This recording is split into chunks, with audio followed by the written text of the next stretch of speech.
Hey Sleepers, this is SuperZomGBBQ, just for you, Ed, and we got some ring domination, or rock domination. Rock domination is going wild.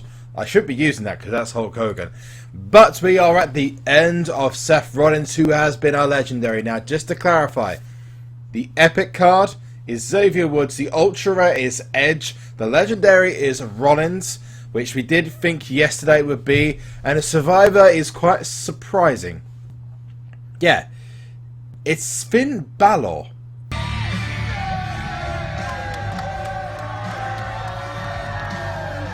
Strange, doesn't make a pro for me, and that's the second ring domination event in the row I don't get a pro, whereas all of the RTG events I've played, I have got a pro from. 2 RD events, no pro. 3 RTG events, 3 pros. Let's get on and get this Rollins card done, and I'm then going to segue out, get the Finn Balor card. Mondo Mexico is going to be our victim, and this is going to be where I'll show you a couple of tactics that I use when it comes to ring domination. Now, I'm hoping this gives me some event cards so I can show you the first, which is the defensive tactic. And a defensive tactic is when you use the event cards. Got 2 event cards there. I'm going to use my managers. Personally, my recommendation is if you're in Survivor tier or Legendary tier, you use managers, especially if you've got Survivor managers or Legendary managers. They are so much better and they affect every single card in your deck. However, let's just chuck in the Undertaker. Now, this is what I call defensive. Defensive because you're not actually going against his best cards. Now, he's already put his Jack Swagger up there.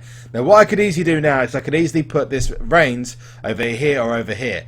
This can sometimes backfire on you, but I'm going to put it up here. And the reason I'm going to put it up here is because I'm defending myself. What I'm doing here is I'm just going to pop in Stone Cold Steve Austin over here. In fact, no.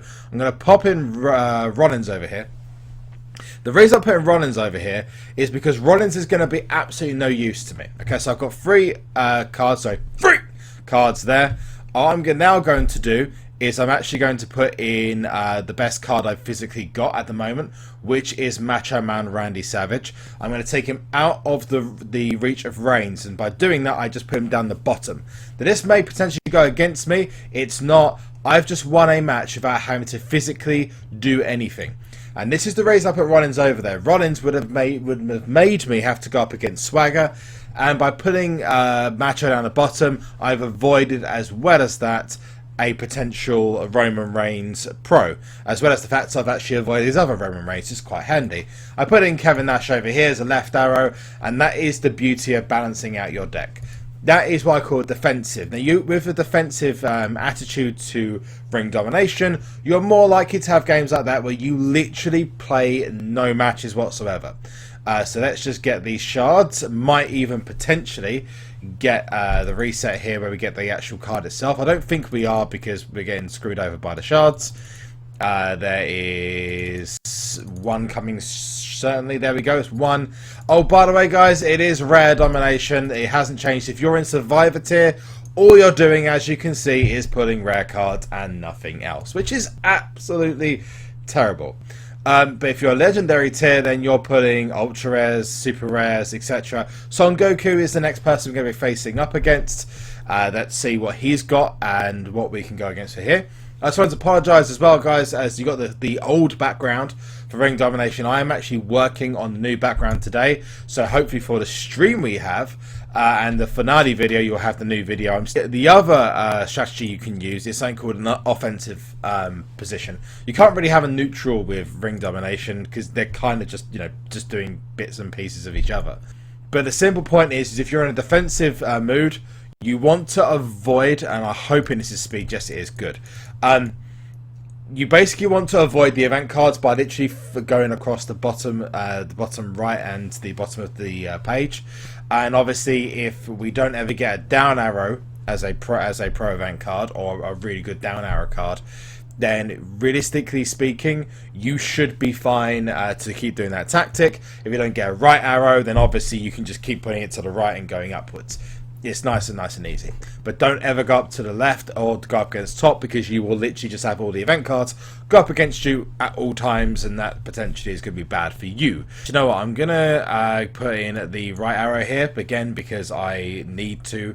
I should win this against Devon. I get a proc, no, so I'm going to lose against Devon because I didn't proc, for God's sake, even though his speed is awful. I'm going to stick in Mr. Perfect down the bottom, again protecting myself, and I'm going to put an Undertaker over here because he's a left arrow, and that gets me the win even though I did lose Dean at the end. So that should get me the Seth Rollins card. The attacking I'm going to show later on, but effectively you just put a common or rare or two rares or two commons in your deck. Anything that's lower, I mentioned in yesterday's video, you put it in the center and literally you just dance around it, and you're just literally going to see the AI automatically tries to take the weakest card it can. You can also do it with legendary event cards if you're in Survivor Team. You've got lots of Survivor Pros. You can do it with Epic Pros or anything else. Anything that's less than your current deck. You may also find some weaker opponents in that section as well. We are going to get the reset. Again, it's rare domination. So we've got the legendary Seth Rollins and a rare Charisma. Oh, what a surprise. And then hopefully we're going to get some confirmation. It's Finn, there you go. You can see there. You got the little hair that comes out, the stick-on stuff he has, which has got like the tentacle thingies that look like him, making like a beast, but whatever. Finn Balor is definitely the card, and look at all those rares. Rare domination indeed. So I'm going to segue out now, and I'm going to go straight back to when we're at the end of Finn Balor, and then we're going to get that Survivor card. We are due a Survivor pool, but the last time I played, I was due a Survivor pool. As soon as I came off stream, I then went on to exhibition and pulled it, so I think there is a problem with actually pulling Survivor cards or anything if you're in Survivor tier or Ring Domination at the moment, which I thought they'd fix because they said they fixed it, but who knows.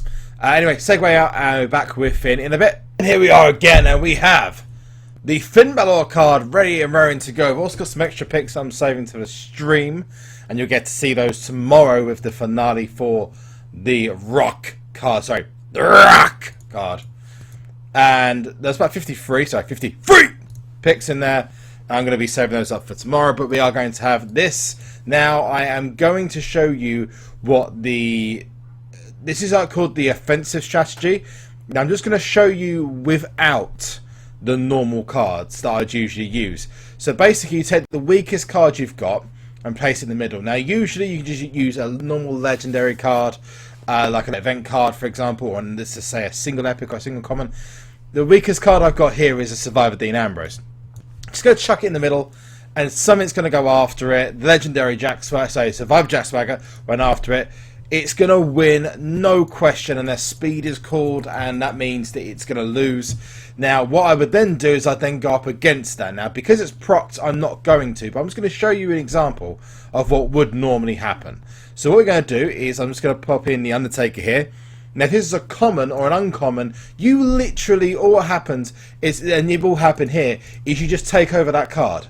But what will happen then is the AI will automatically think either it's going to attack the card that's just attacked that, which means you've just got yourself a free extra card, or it will attack the other card, which means that you potentially are just dancing around this card, around this common card, until one of you gets the win. In the meantime, you're distracting them from potentially sticking a card in the corner, and you might even see here he's going to go after Undertaker, Toughness and Charisma. Again, he's done this, and sometimes that does happen, but usually the cards are significantly weaker that they're going to use against you.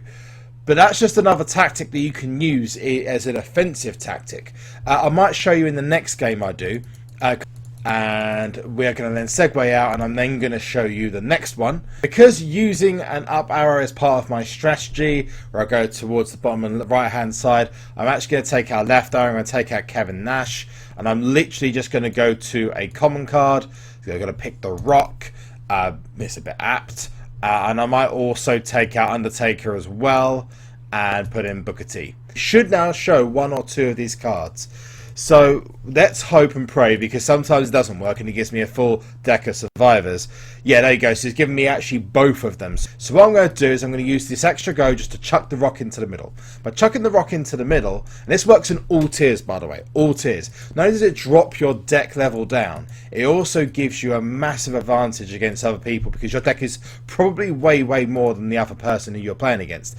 But just by doing that right now, I am going to have immediately an advantage when I go for that card. So I'm going to chuck in, let's go for Roman. Chuck in Roman. and that is going to mean I'm going to get an instant advantage by having that. I'm then going to have a pocket down the bottom. I can then pop another card in, which you see down the bottom left-hand side. Hopefully his take is not going to go for me. See, it's attracting the others whilst you're then actually making, potentially, a strategy around it. Let's see what happens now. I'm now going to use up these little pockets that have just appeared. So I'm going to chuck in the event. I'm going to chuck in the event swagger. Got more of a chance against Bret Hart, which is going to take the Bret Hart. There you go, done. So that has now created a bit of a distraction. I now can't go after the rock because I've not got any down arrows, but that take is potentially going to take me. If not, then I'll be very surprised. Yeah, the take is going to take me. Okay. And let's chuck in the Undertaker at the top here. So I've got 1, 2, and 3. I'm going to chuck in the Seth over here. Now, what usually would happen is I'd have a bit more of a variation, and this is where the offensive option, and this is why I stick with defensive. The offensive option doesn't always work, because if you don't have any down arrows, which I've got absolutely none, I got completely screwed over there. So I would stick with the defensive option. I find that the defensive option works far better. Let's get the Finn Balor card now. So that's going to then come out. So that's Rare Summer Rae. We're almost there. Finn is close to being done too. Sin Cara. God, couldn't just give me it then. Couldn't have just made it easier. Okay, so that's Rare Lex Luger. Finn Balor has come to the SUPERZOMGBBQ army. And Rare Taunt has been done. Anyway, guys, I hope this has helped you. If it has, let me know in the comment section. If it hasn't, then feel free to call me an idiot. Listen, these are just 2 tactics that I use as to the best of my knowledge that actually work. And they have worked for me in the past. And if it helps you, that's fantastic. If you decide to go along your own way, absolutely fine.